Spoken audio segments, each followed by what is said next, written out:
And then, I mean, during real heights of foreclosure, they'll set up a real estate department within the bank. They'll set up a hospital administration within the bank. They'll set up a security within the bank because they can manage all these fucking bad debt loans.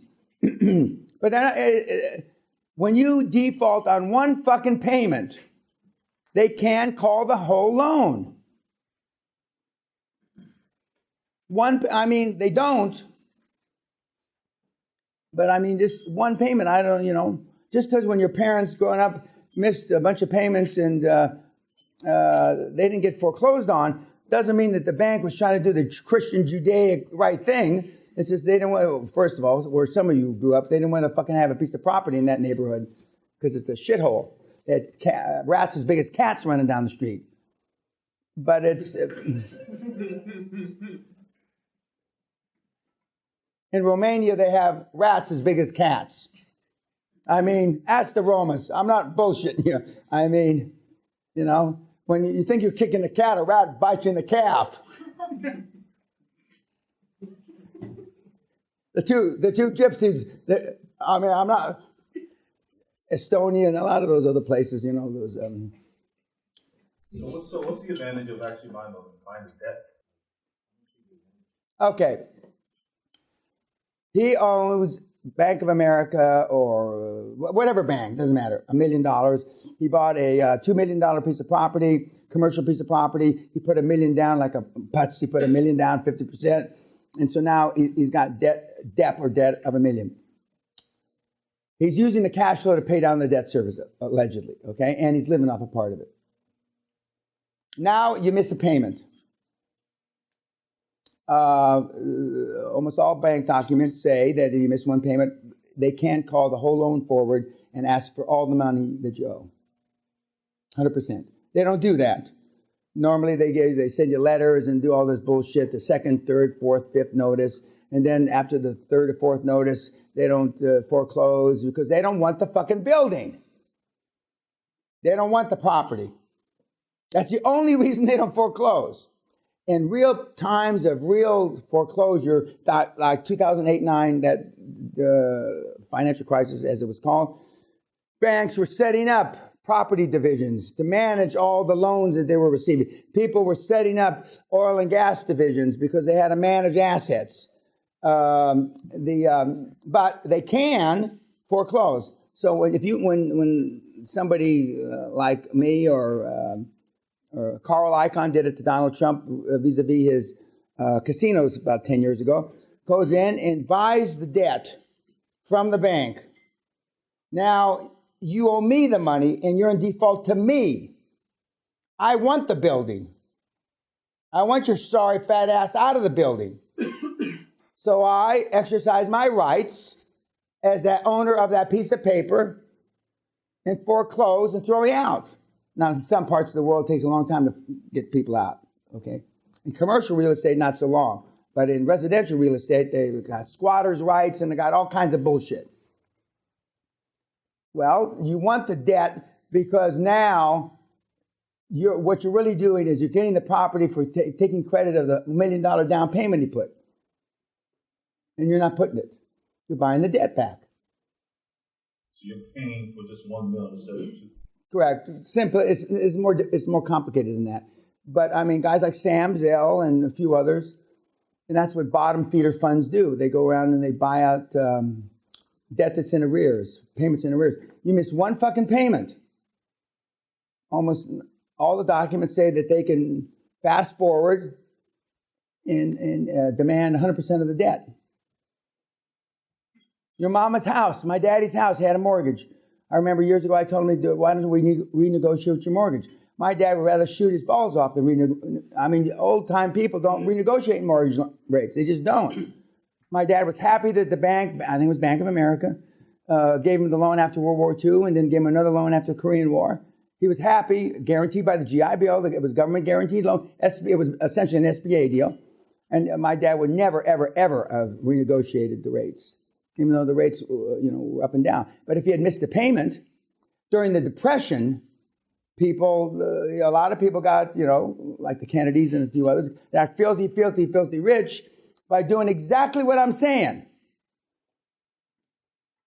So this is about the haves and the have-nots again. Yes. It's I keep saying it's a jungle out there. Nobody's listening.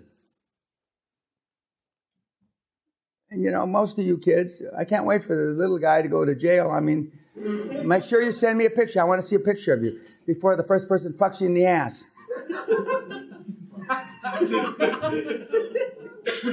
Some of you will not stand up well in prison. Some of the bigger guys. But for those of you that are, 50, 60, 70 kilos, you're going to have a hard time. And the only hard thing you're going to be feeling is up your backside. But QLA helped. QLA had me, man. It was QLA. If it wasn't for QLA, it was QLA. And you'll blame me. So I did. I'm going to get blamed anyway. So it's, oh, shit. I love this job. It's unbelievable. It keeps me young, laughing. What advantage do we have? Well, you don't have much advantage when you're like this. Because normally this guy's holding your hands, I'm told, and it's, it could get ugly. If you came to the hardcore. Okay, say it again. I'm sorry. What advantage do we have if we came to the hardcore? Well, the hardcore is... the hardcore teaches you how to keep that out your backside. The hardcore, we go through 32 cases, just like in a 2-year B school, individual cases. Some of the classics, like I told you, the Procter & Gamble, the famous M&A case that's taught at Harvard and all the other schools. And then we go through 25 or 28 cases, your cases, basically. The acquisitions that you're looking at, the acquisitions you didn't make, the acquisitions you did make. But we teach you how to make the decisions, bam, bam, bam. I mean, so you can see the key to getting up on the Hall of Fame and creating billions in equity is to be able to go through this decision process quickly, like a meat grinder, quickly, not the way you're currently doing it, because you're afraid of making mistakes. You're afraid of making mistakes. Just the way you introduce some of your ideas, some of your goals, some of your affirmations, you make excuses for them before you even fucking say them. I mean, when you're using this QLA methodology like a machine, it's like a fucking Gatling gun. You're pulling the trigger as fast as you can turn the motherfucking wheel. Because you've set the situation up correctly. You understand assets. You understand the debt. You understand that the cash flow, free, unencumbered cash flow has to cover debt service. You understand all, and you can look at deals, a financial summary. Oh, that's good. That's no good. That dog doesn't hunt. And then you narrow it down to what are the areas that are hot. Healthcare and telco have been hot for 35 years. But then there's subsets, security. There's a subset within security, cybersecurity, which arguably is part of telco and the internet. And then, the aerospace is hotter than shit right now because of President Trump. Defense is hotter than shit right now because of President Trump. I don't want to see us go to war. If we go to war with somebody, I mean, those industries are going to go fucking skyrocket. War is good for the economy. We don't want war. What we'd like is to have war where nobody die. And that's your kind of world. But that doesn't exist, sweet pea.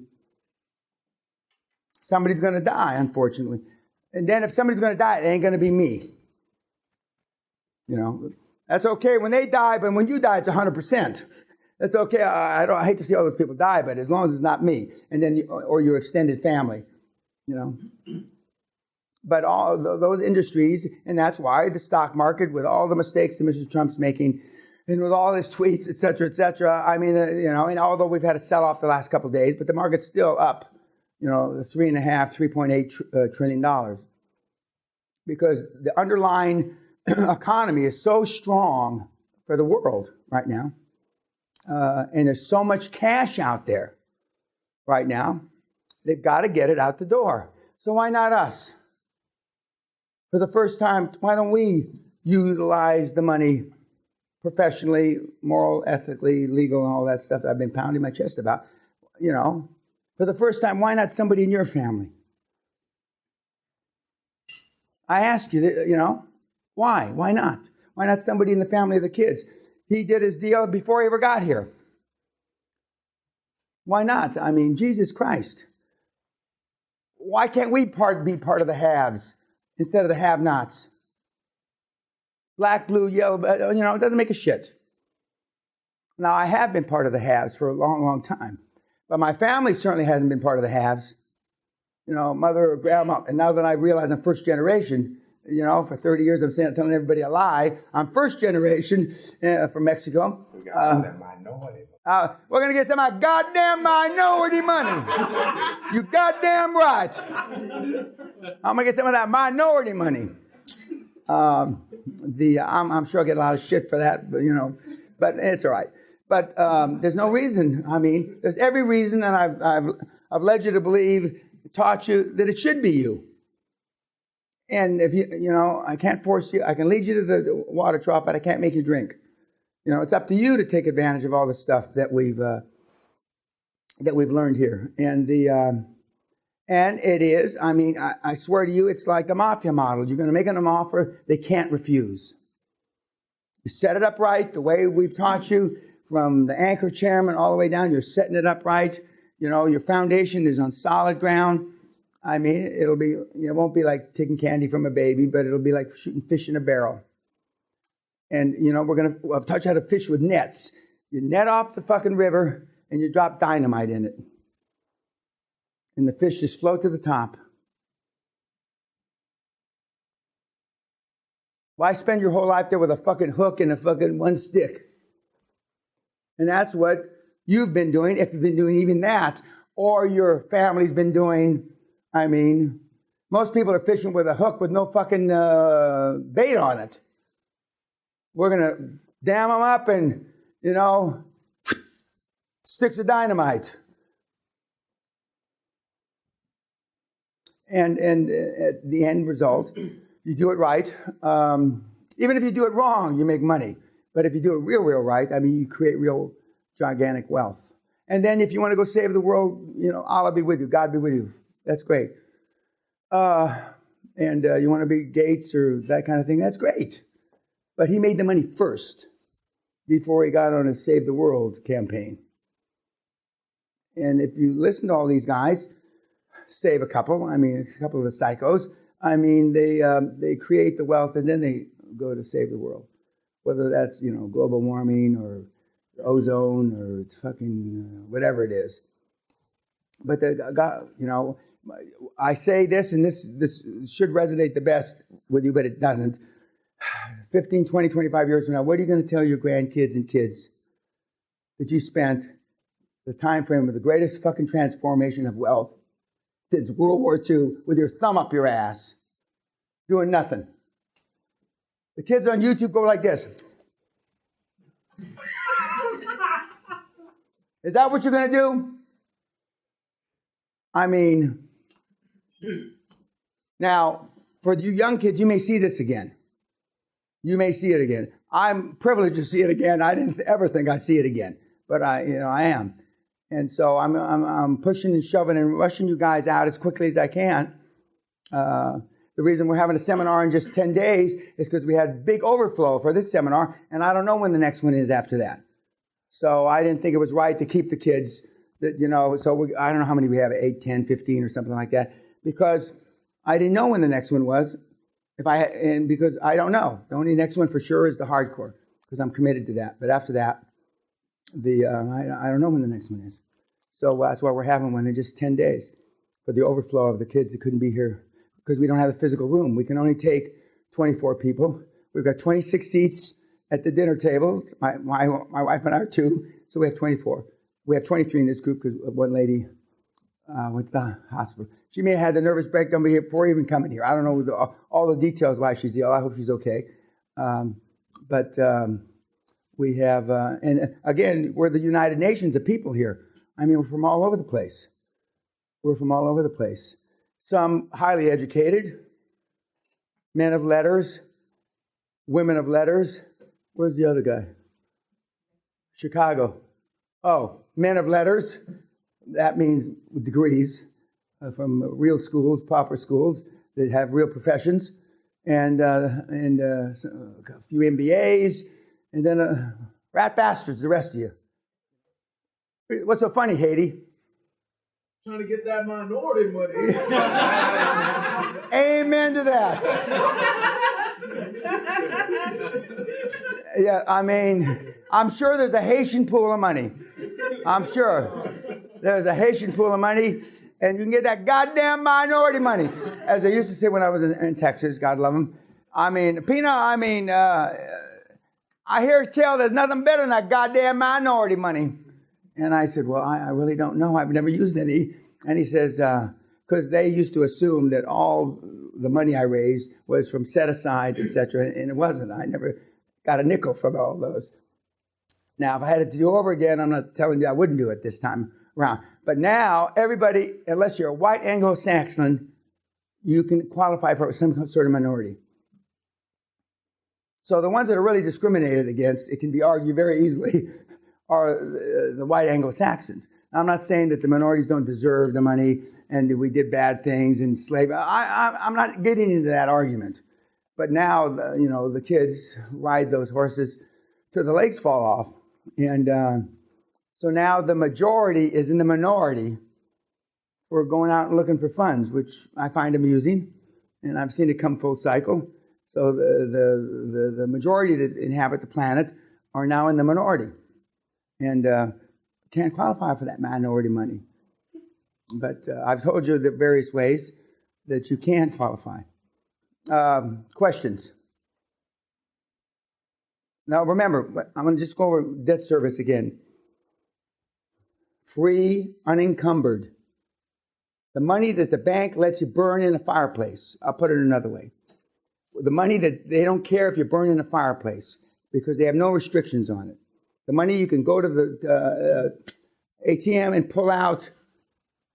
The money that is free, unencumbered, unlevered, ungeared money. That needs to cover debt service. And I've already explained to you how some of the money, even though you may think it's unencumbered, you can't take it out of the checking account. You have to keep it in this kind of account. That's not what I'm talking about. Free, unencumbered money covering debt service. And our loan of primary or our ultimate resource to buy these businesses is commercial money, meaning regular commercial banks. ABC Bank, Bank of America, etc., Lloyd's Bank, the Bank of Montreal, blah, blah, blah, regular banks. Our investor or our money of last resort is professional private equity money and, God forbid, hedge fund money. Because they'll teach you really what anal sex is about, those guys. And it's not easy, but it's a hell of a lot easier than any other method. And I'm sure when you guys spend so much time Google fucking stuff, let me know if there's anything reasonably close to being taught like this, and I don't think there is. Bradley. You might give an example on adding value in terms of we have our partner at the start, and we refinance and pull money out, and just a money. Okay, like his business, he's added contracts. Okay, he's tightened up operations. He's cut expenses. You've added one or two or three contracts to the business that you already acquired, correct? Okay, that's adding value. He's added contracts. He's added top line revenue and bottom line profit. On that happy note, thank you, YouTube.